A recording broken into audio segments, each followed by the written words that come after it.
जय श्री राधे कृष्ण। आप सभी का आपके अपने YouTube channel BK Mishra present में बहुत बहुत स्वागत है।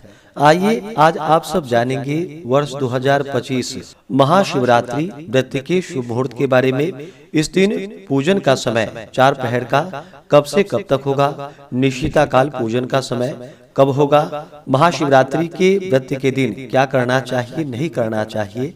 तो आइए जानते हैं संपूर्ण व्रत नियम महत्व के बारे में। आप सभी भक्तों को महाशिवरात्रि व्रत की ढेर सारी शुभकामनाएं। आप सभी के जीवन में भगवान शिव की कृपा से आप सभी को सभी प्रकार के सुख और समृद्धि की प्राप्ति हो। प्रत्येक माह कृष्ण पक्ष की चतुर्दशी तिथि के दिन शिवरात्रि का व्रत धारण किया जाता है। वहीं पे फाल्गुन मास कृष्ण पक्ष में पड़ने वाली चतुर्दशी तिथि को इसे महाशिवरात्रि के नाम से जाना जाता है। पौराणिक मान्यताओं के अनुसार इस दिन भगवान शिव और माता पार्वती का विवाह संपन्न हुआ था। इसके लिए कहा गया है शिवलिंग तयोद्भूतः कोटि सूर्य समप्रभा। ईशान संहिता के वाक्यों के अनुसार ज्योतिर्लिंग का इस दिन प्रादुर्भाव हुआ था। इस कारण यह महाशिवरात्रि मानी जाती है। शिवरात्रि व्रतम नाम सर्व पाप प्रणाशनम आचांडाल मनुष्यानाम भुक्ति मुक्ति प्रदायकम। यह भुक्ति और मुक्ति को प्रदान करने वाली है। इस दिन व्रत को कोई भी धारण कर सकता है। जिस प्रकार राम, कृष्ण, वामन और नृसिंह जयंती एवं प्रत्येक एकादशी उपोष्य है, उसी प्रकार यह भी उपोष्य है और इसके व्रत कालादि का निर्णय भी उसी प्रकार किया जाता है। सिद्धांत स्वरूप में आज के सूर्योदय से कल के सूर्योदय तक रहने वाली चतुर्दशी शुद्धा और अन्य वृद्धा मानी गई है। उसमें भी प्रदोष जो कि रात्रि का आरंभ और निशीथ यानी कि अर्धरात्रि की चतुर्दशी ग्राह्य होती है। अर्धरात्रि की पूजा के लिए स्कंद पुराण में लिखा है फाल्गुन कृष्ण चतुर्दशी को निशि भ्रमंती भूतानि शक्तयः शूलभृत्यतः अतस्तस्याम चतुर्दश्याम सत्याम तत्पूजनम भवेत्। अर्थात रात्रि के समय भूत, प्रेत, पिशाच शक्तियां और स्वयं भगवान शिव जी भ्रमण करते हैं।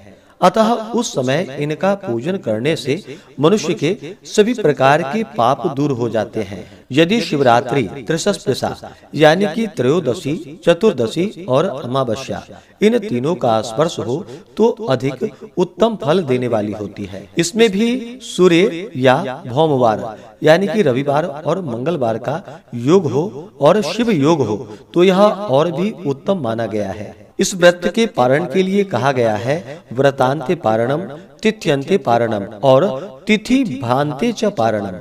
इसके अनुसार व्रत की समाप्ति में पारण किया जाता है, किंतु शिवरात्रि व्रत में यह विशेषता है कि तिथि नावेव सर्वासा मुपवास व्रतादिषु तिथ्यंते पारणम कुर्याद विना शिव चतुर्दशम। अर्थात शिवरात्रि के व्रत का पारण चतुर्दशी में ही करनी चाहिए और यह पूर्व वृद्धा प्रदोष निशितो भय व्यापनी चतुर्दशी होने से ही संभव हो सकता है। जो भी व्रती है व्रती को चाहिए कि कृष्ण पक्ष फाल्गुन मास की चतुर्दशी को प्रातः काल उठ करके नित्य क्रियाओं से निवृत्त होकर के शुद्ध वस्त्र धारण करके व्रती को व्रत के लिए संकल्प लेना चाहिए। भाल में भस्म का त्रिपुंड, तिलक और गले में रुद्राक्ष की माला धारण करके संकल्प ले करके इस दिन दिन रात्रि उपवास रहते हुए, जहाँ तक हो सके मौन रहते हुए भगवान शिव जी का स्मरण करते हुए रहना चाहिए। और इस दिन भगवान का जो कि सुबह के समय में पूजन करना चाहिए और खास करके शाम के समय में स्नान करके भगवान शिव जी के मंदिर में जा करके सुविधा अनुसार पूर्व या उत्तर की ओर मुख करके बैठे और तिलक तथा रुद्राक्ष धारण करके ममाखिल पापक्षय पूर्वक सकल कामना अभिष्ट सिद्धये शिव पूजम करिष्ये इस प्रकार से अपना नाम गोत्र का उच्चारण करते हुए संकल्प ले। इसके बाद ऋतु काल के गंध, पुष्प, बिल्वपत्र, धतूरे के फूल, घृत मिश्रित गुग्गुल की धूप, दीप, नैवेद्य और नीराजन आदि आवश्यक सामग्री समीप रख करके रात्रि के प्रथम प्रहर में पहली, द्वितीय में दूसरी, तृतीय में तीसरी और चतुर्थ में चौथी पूजा करें। चारों पूजन जो कि आप पंचोपचार, षोडशोपचार या राजोपचार जिस विधि से बन सके समान स्वरूप से पूजा को करनी चाहिए। साथ ही जो कि रुद्री पाठ आदि करना चाहिए या श्रवण करना चाहिए। इस प्रकार पूजा पाठ करने और जागरण करने, उपवास करने से यह महाशिवरात्रि संपन्न होती है। बहुत से जगहों पर जो कि बारात निकाला जाता है। प्रत्येक पहर की पूजा की समाप्ति के बाद जो कि निराजन, मंत्र पुष्पांजलि और भगवान की अर्ध परिक्रमा करनी चाहिए। भगवान शिव की पूरी परिक्रमा नहीं की जाती है, आधी परिक्रमा की जाती है। उसके बाद भगवान को अंत में जो कि अर्घ्य प्रदान करनी चाहिए। अर्घ्य देते समय इन मंत्रों का उच्चारण करना चाहिए। मया कृतान्यनेकानि पापानि हर शंकर शिवरात्र ददाम अर्घ्य मुपाकांत गृहाण में से अर्घ्य दे करके संसार क्लेश दग्धस्य व्रतेनानेन शंकर प्रसीद सुमुखो नाथ ज्ञान दृष्टि प्रदो भव से प्रार्थना करें। स्कंद पुराण का कथन है कि फाल्गुन कृष्ण चतुर्दशी को शिव की पूजा, जागरण और उपवास करने वाला मनुष्य माता का दूध कभी नहीं पी सकता, अर्थात उनका पुनर्जन्म नहीं होता है। तो आइए जानते हैं महाशिवरात्रि व्रत के शुभ मुहूर्त के बारे में और पारण समय के बारे में। फाल्गुन मास कृष्ण पक्ष की चतुर्दशी तिथि प्रारंभ समय 26 फरवरी 2025 दिन बुधवार सुबह 11:09 और चतुर्दशी तिथि की जो समाप्ति है वह 27 फरवरी 2025 दिन गुरुवार सुबह 8:56 पे चतुर्दशी तिथि की समाप्ति है।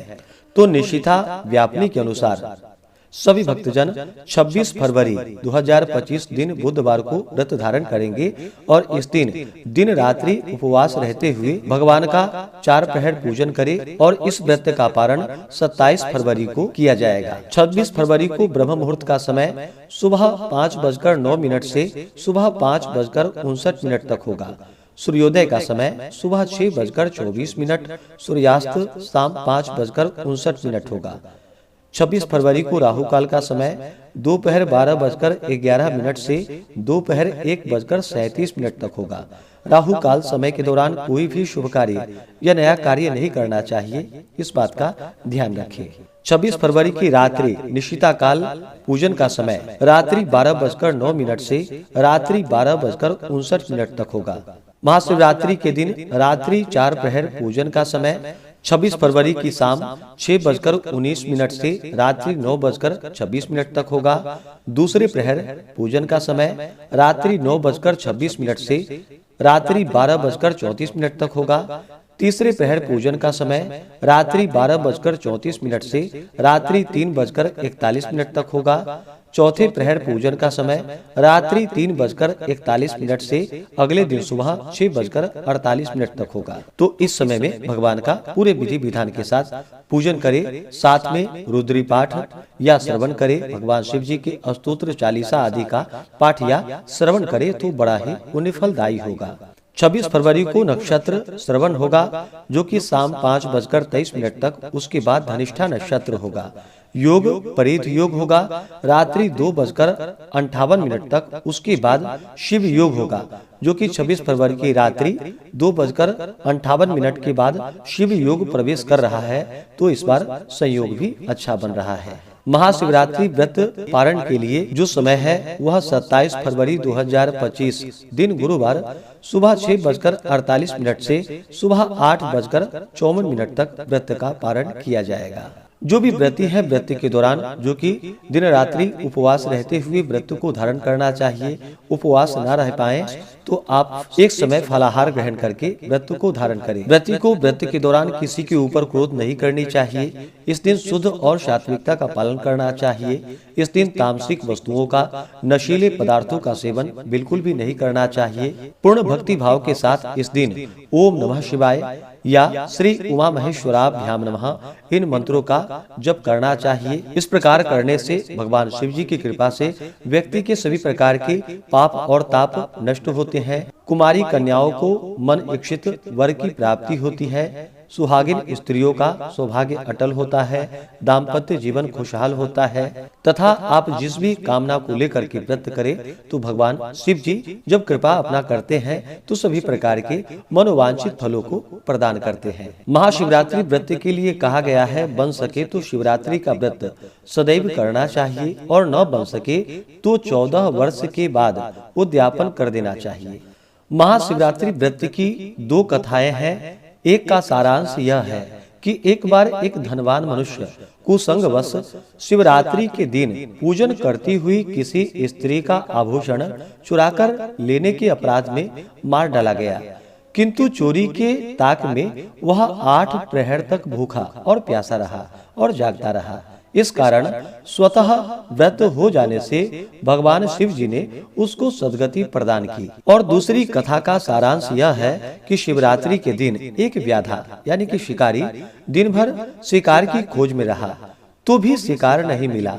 अंत में वह गुथे हुए एक झाड़ की ओट में बैठ गया। उसके अंदर स्वयंभू शिवजी की एक मूर्ति और एक बिल्व वृक्ष था। उसी अवसर पर एक हिरणी पर वधिक की दृष्टि पड़ी। उसने अपने सामने पड़ने वाले बिल्व पत्रों को तोड़कर शिवजी पर गिरा दिया और धनुष लेकर बाण छोड़ने लगा।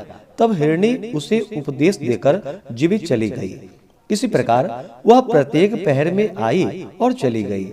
परिणाम यह हुआ कि उस अनायास किए हुए व्रत से ही शिवजी उस व्याध को सद्गति प्रदान कर दी और भव बाधा से मुक्त कर दिया। तो आशा करता हूँ कि यह जानकारी आपको अच्छा लगा हो। इसी प्रकार से ज्ञानवर्धक जानकारियाँ प्राप्त करते रहने के लिए, व्रत पूजा के बारे में जानने के लिए, कथा को सुनने के लिए चैनल पे अगर आप पहली बार आए हैं तो चैनल को लाल बटन दबा करके सब्सक्राइब करें, साथ में बेल आइकन घंटी को दबाएं ताकि आने वाली वीडियो का नोटिफिकेशन आपको समय से मिलता रहे। वीडियो को लाइक करें, शेयर करें, सुखी रहें और स्वस्थ रहें। जय श्री राधे कृष्ण। धन्यवाद।